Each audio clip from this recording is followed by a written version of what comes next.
He locked the door from the outside. Sarah stood frozen in the hallway, the sound of the deadbolt clicking home echoing like a gunshot in the silence of her own home. Her husband, David, a man who stayed cool during business crises and family tragedies, had just sprinted to the door with genuine panic in his eyes. For 3 weeks, she had watched him guard his phone like a state secret. For 3 weeks, she had been told she was imagining things. But as she crept toward the window and pulled back the curtain, the truth didn't just hurt, it terrified her. Outside in the rain, a woman stood in the driveway. She was composed, wearing expensive clothes, and possessed an air of authority that made Sarah's skin crawl. But it wasn't the woman that made Sarah's stomach drop, it was the hug.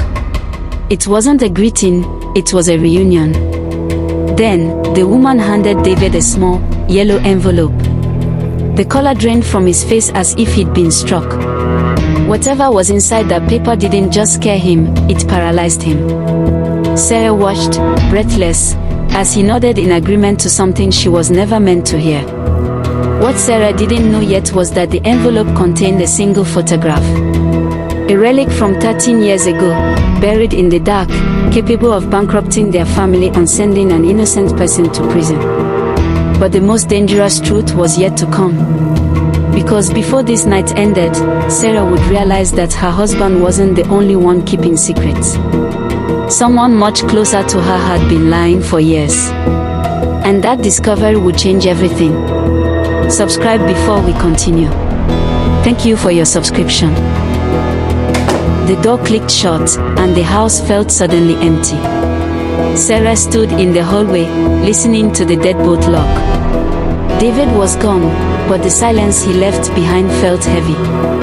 She walked into the kitchen, her hands shaking so much that she dropped her glass. It shattered on the floor, a mess of glass that looked exactly how she felt inside.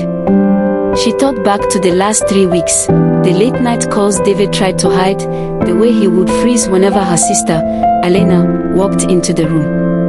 For weeks, she had let them make her feel crazy. They told her she was imagining things.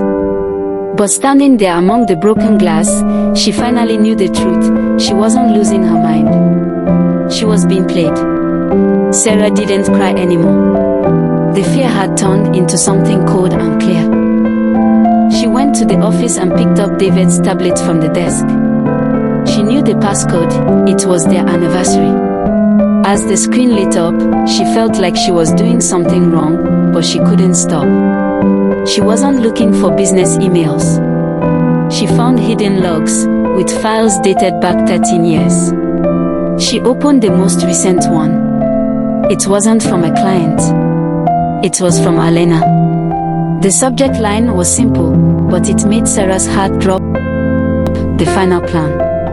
As Sarah scrolled, her home didn't feel like a safe place anymore. Elena hadn't just been a normal sister visiting for the last 10 years. She had been keeping tabs on everything, Sarah's medical records, her passwords, even her bank accounts. There were photos of Sarah taken inside her own home, some from when she was sleeping. Every time Elena had hugged her or offered her comfort, she was actually just gathering more information to use against her. Sarah realized with a sick feeling that her sister wasn't just helping out, she was the one pulling all the strings to make sure Sarah took the fall for something. Sarah closed the tablet. She felt like she was already trapped. She looked out the window at the rain, realizing that David was caught in this mess too. He wasn't the one in charge, he was just a hostage. He had been paying Elena to keep Sarah safe, but the cost had finally become too high. Sarah looked at her reflection in the mirror. She didn't look like the woman who had been crying on the couch earlier. That woman was gone. She looked toward the attic door, where that wooden family chest was hidden. She knew that if she wanted to survive, she couldn't act like the victim anymore. It was time for her to start playing the game. Sarah walked toward the attic, her boots silent on the carpeted stairs. The house was dead quiet, but every creak of the floorboards sounded like a warning. She had spent years avoiding this space. The attic was where they kept all the family things that David said were better left alone.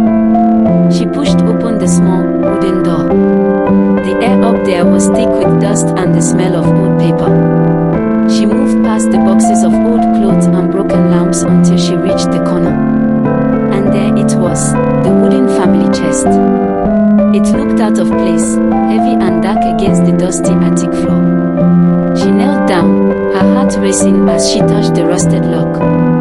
For years, she had believed David's story that the chest was just filled with old sentimental items that were too fragile to move. But now, she knew better. She pulled a screwdriver from her back pocket and jammed it into the side of the lock. With a sharp snap, the metal gave way. She pushed the lid open. It wasn't full of memories. It was full of documents, stacks of cash, and a thick, yellow envelope exactly like the one she had seen in the driveway. She pulled out the documents first. They were bank records, but they weren't for their family bank. They were secret accounts, all under her name, but with Elena's signature as the authorized user. She kept digging and found a police report from 13 years ago. She started reading, and her breath hitched. It was a report about a hit-and-run accident that had happened in their town. As she read the details, she realized that David hadn't been lying to hurt her. He was terrified. The car in the report was the one she used to drive before they were married. But the signature on the confession form wasn't hers, it was a forgery. It all started to make sense. 13 years ago, Elena had been in trouble, and she had used Sarah's car and forged her name to get out of it. David had found out shortly after they got married. Instead of telling Sarah, he had been paying Elena to stay away and to keep the truth buried. He wasn't the enemy, he was the one trapped in the middle. Sarah dropped the report, her hands shaking. She realized that everything they had built together, their home, their savings, their life, was all being held hostage by her own sister. The 13-year secret wasn't a crime Sarah had committed, it was a crime she had been framed for, and she was the only one who didn't know it. Sarah stood in the attic, the police report still clutched in her hand. She wanted to scream, to run downstairs and tear the house apart, but she forced herself to stay still. She knew that if she made one wrong move, Elena would win. She couldn't go to the police yet because she didn't know who else Elena had bought off. She had to play it smart. She had to be the person they thought she was, the quiet, scared wife who didn't know anything. She went back downstairs, putting the report in her pocket. When she walked into the living room, David was sitting there, his face buried in his hands. He looked up, shocked to see her, and started to explain, but she put a finger to her lips. She whispered that she knew about the chest and that she knew he had been trying to protect her. David broke down. He told her everything, how Elena had threatened to send her to prison if he didn't give her their money, and how he had been terrified to tell Sarah the truth. Sarah listened, but she didn't just feel sorry for him. She felt focused. She told David they had to work together. She needed to act like she was scared and ready to give Elena whatever she wanted so Elena would come to the house. David was hesitant, but he knew they were out of options. They spent the next 2 hours setting the stage. They moved his laptop into the den, hidden behind a bookshelf, and set it to record video and audio. Sarah checked her phone and sent a short, simple text to Elena, "I found the chest. Come over. We need to talk." The wait was the hardest part. Sarah sat on the sofa, clutching a cup of tea that she didn't drink. She had to keep her hands from shaking. She practiced what she was going to say, over and over, in her head. She was no longer the victim. She was the one holding the cards now, even if Elena didn't know it yet. She heard a car pull into the driveway. She looked at the clock. Elena was early. Sarah stood up, took a deep breath, and walked to the front door. It was time to finish this. Sarah opened the front door. Elena stood on the porch, looking perfectly composed, a small, smug smile on her face. She walked past Sarah without even saying hello, heading straight for the living room like she owned the place. Elena sat on the sofa and crossed her legs, looking at Sarah like she was waiting for a confession. "You found the chest," Elena said, her voice smooth and cold. "I guess that means we don't have to play games anymore. Just give me the power of attorney papers, and I'll make sure you stay out of trouble." Sarah sat across from her, keeping her voice low and shaky, just like they had planned. "Is that all you want? Just the money?" Sarah asked.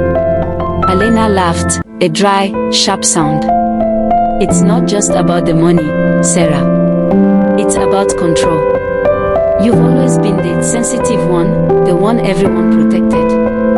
It's about time you pay the price for being so useless."